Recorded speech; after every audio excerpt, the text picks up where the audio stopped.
My memories of the university faded quickly. The scratch of pencils on paper, the clack of a projector moving to the next slide, the peal of the bells signaling the end of class. All were drowned out by the clatter of iron and the roar of diesel engines. About a month in the junkyard, BYU seemed like a dream, something I'd conjured. Now I was awake. My daily routine was exactly what it had been. After breakfast, I sorted scrap or pulled copper from radiators. If the boys were working on site, sometimes I'd go along to drive the loader or forklift or crane. At lunch, I'd help Mother cook and do the dishes. Then I'd return, either to the junkyard or to the forklift. The only difference was Sean. He was not what I remembered. He never said a harsh word, seemed at peace with himself.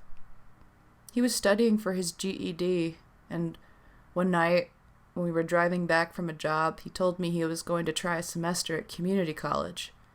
He wanted to study law. There was a play that summer at the Worm Creek Opera House, and Sean and I bought tickets. Charles was also there, a few rows ahead of us, and at intermission, when Sean moved away to chat up a girl, he shuffled over. For the first time, I was not utterly tongue-tied. I thought of Shannon and how she'd talk to people at church, the friendly merriment of her, the way she laughed and smiled. Just be Shannon, I thought to myself, and for 5 minutes I was. Charles was looking at me strangely, the way I'd seen men look at Shannon. He asked if I'd like to see a movie on Saturday. The movie he suggested was vulgar, worldly, one I would never want to see, but I was being Shannon, so I said I'd love to. I tried to be Shannon on Saturday night. The movie was terrible, worse than I'd expected, the kind of movie only a Gentile would see. But it was hard for me to see Charles as a Gentile. He was just Charles. I thought about telling him the movie was immoral, that he shouldn't be seeing such things, but still being Shannon, I said nothing. Just smiled when he asked if I'd like to get ice cream. Sean was the only one still awake when I got home. I was smiling when I came through the door. Sean joked that I had a boyfriend, and it was a real joke. He wanted me to laugh. He said Charles had good taste, that I was the most decent person he knew. Then he went to bed. In my room, I stared at myself in the mirror for a long time. The first thing I noticed was my men's jeans and how they were nothing like the jeans other girls wore. The second thing I noticed was that my shirt was too large and made me seem more square than I was.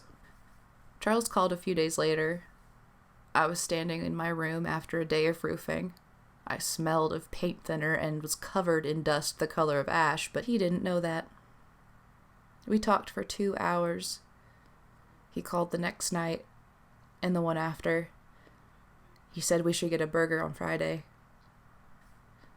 On Thursday, after I'd finished scrapping, I drove 40 miles to the nearest Walmart and bought a pair of women's jeans and 2 shirts, both blue. When I put them on, I barely recognized my own body, the way it narrowed and curved. I took them off immediately, feeling that somehow they were immodest. They weren't, not technically, but I knew why I wanted them. For my body, so it would be noticed. And that seemed immodest, even if the clothes were not. The next afternoon, when the crew had finished for the day, I ran to the house. I showered, blasting away the dirt. Then I laid the new clothes on my bed and stared at them. After several minutes, I put them on and was again shocked by the sight of myself. There wasn't time to change, so I wore a jacket, even though it was a warm evening, and at some point, though I can't say when or why, I decided that I didn't need the jacket after all. For the rest of the night, I didn't have to remember to be Shannon. I talked and laughed without pretending at all. Charles and I spent every evening together that week. We haunted public parks and ice cream shops, burger joints and gas stations. I took him to Stokes because I loved it there, and because the assistant manager would always give me the unsold donuts from the bakery. We talked about music, about bands I'd never heard of, and about how he wanted to be a musician and travel the world. We never talked about us, about whether we were friends or something else. I wished he would bring it up, but he didn't. I wished he would let me know some other way, by gently taking my hand or putting an arm around me, but he didn't do that either. On Friday, we stayed out late, and when I came home, the house was dark. Mother's computer was on, the screensaver casting a green light over the living room. I sat down and mechanically checked BYU's website. Grades had been posted. I'd passed. More than passed, I'd earned A's in every subject except Western Civ. I would get a scholarship for half of my tuition. I could go back. Charles and I spent the next afternoon in the park, rocking lazily in tire swings. I told him about the scholarship. I'd meant it as a brag, but for some reason my fears came out with it. I said I shouldn't even be in college, that I should be made to finish high school first, or at least start it.